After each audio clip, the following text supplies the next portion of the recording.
की ह्याच्यातले बिबटे पकडून केंद्रीय वन खात्याच्या परवानगी निशी ते वनताऱ्यामध्ये पाठवण्याचं ठरवलेले, अन्य कुठल्या राज्यामध्ये मागणी झाली तर तिथं पण पाठवण्याचा निर्णय घेण्यात आलेला आहे। बेन नावाचे जे केंद्रीय पशु विभागाचे अधिकारी आहेत त्यांच्याशी मी आता बोललो, त्यांना सांगितलं लवकरात लवकर परवानगी पाठवा की जेणेकरून हे पकडलेले बिबटे तिकडे पाठवले जातील। आज ज्या परिसरामध्ये जी घटना घडली त्या परिसरात सकाळी 5-5:30च्या दरम्यान एक बिबट्या जेरबंद झाला आणि तोच नरभक्षक असावा अशा प्रकारची अधिकाऱ्यांची भूमिका आहे। तर त्याला लगेच इथं न ठेवता लगेच स्थलांतर करण्यात येते। आता केंद्रीय वनमंत्र्यांच्या बरोबर शक्य झालं तर माननीय मुख्यमंत्री, दोन्ही उपमुख्यमंत्री, मी आणि वन विभागाचे वरिष्ठ अधिकारी आणि तिथल्या त्या ज्या परिसरामध्ये या घटना घडतात म्हणजे प्रामुख्याने पुणे जिल्हा, नगर जिल्हा यातल्या लोकप्रतिनिधींना, आजी माजी सर्वांना घेऊन त्यांच्या सर्व भावना केंद्रीय वनमंत्री मोदयांना सांगून त्याच्यावर उपाययोजना करण्याचं निश्चित केलेलं आहे। दूरगामी म्हणजे लॉंग टर्म आणि शॉर्ट टर्म अशा दोन प्रकारच्या उपाययोजना करण्याची भूमिका घेतलेली आहे। आता ज्या जंगलाच्या बाजूला जी काही घरं आहेत त्यांची गोठे आहेत, गोठे म्हणजे जिथे बैलांना वगैरे, तर त्यांना सौर कुंपण देण्याची भूमिका घेतलेली आहे। आता एकूण 200 पिंजरे त्या ठिकाणी डीपीडीसीच्या फंडामधून घेण्याचं ठरलेलं आहे आणि वन विभागातून 10 कोटी रुपये देऊन 1000 पिंजरे त्या ठिकाणी मंजूर करण्यात आलेले आणि लगेच त्याची कार्यवाही सुरू होणार आहे। आता चंद्रपूर वगैरे भागामध्ये वाघांचे हल्ले व्हायचे, त्याला तिथे आर्टिफिशियल इंटेलिजन्सच्या माध्यमातून सॅटेलाइट बरोबर कनेक्टिव्हिटी ठेवून अशा प्रकारची यंत्रणा उभारली की तिथे बिबट्यांचा वावर झाल्यानंतर सायरन वाजतो आणि मोठ्या प्रमाणामध्ये लोकांना जागृती निर्माण करता येते। आता हे बिबट्यांचे हल्ले हे अंधारामध्ये होतात, म्हणून दिवसा उजेडीस त्या परिसरातल्या लोकांना वीज पुरवठा करावा म्हणजे उसाला पाणी देण्याकरता, आणि ते दिवसा वीज पुरवठा त्यांना त्या ठिकाणी सुरू झालेला आहे।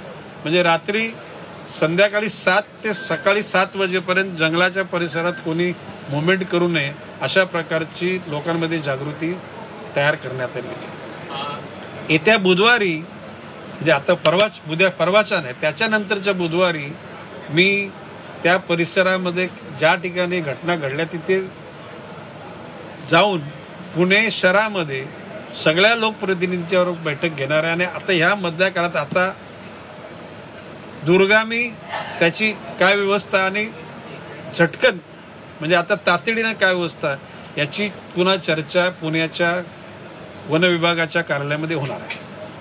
बोला।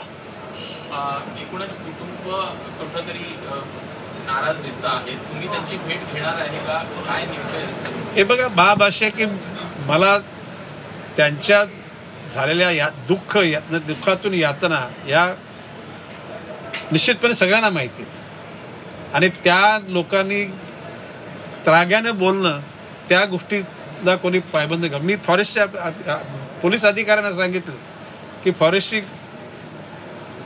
जीप जाळली, तुम्ही गुन्हा दाखल करून घ्या, कोणाला अटक करू नका। फॉरेस्टचं कार्यालय जाळलं, कोणावर कारवाई करू नका। लोकांच्या भावना तप्त आहेत, प्रक्षुब्ध आहेत आणि म्हणून अशा वेळेला कुठल्याही तरी कायद्याचा बडगा उगारावा म्हणून ते नाही उगारायचं।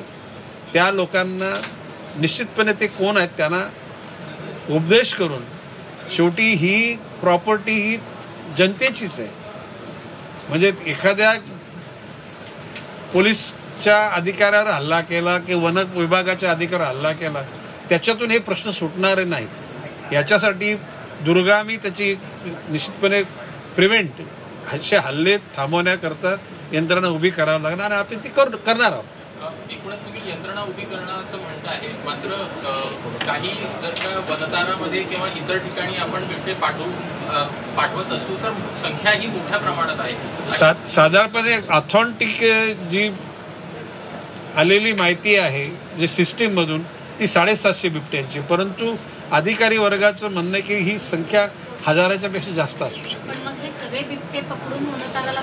वनतारा असं नाही, वनतारा हा एक भाग आहे, कारण त्यांच्याकडे साधारण 3000 हेक्टर जागा आहे आणि दे कॅन अफोर्ड एक्सपेंडिचर. त्यांच्याकडे पैसा, ऐकून घ्या, अन्य राज्यातल्या वन विभागाने मागितले तर त्यांना देऊ.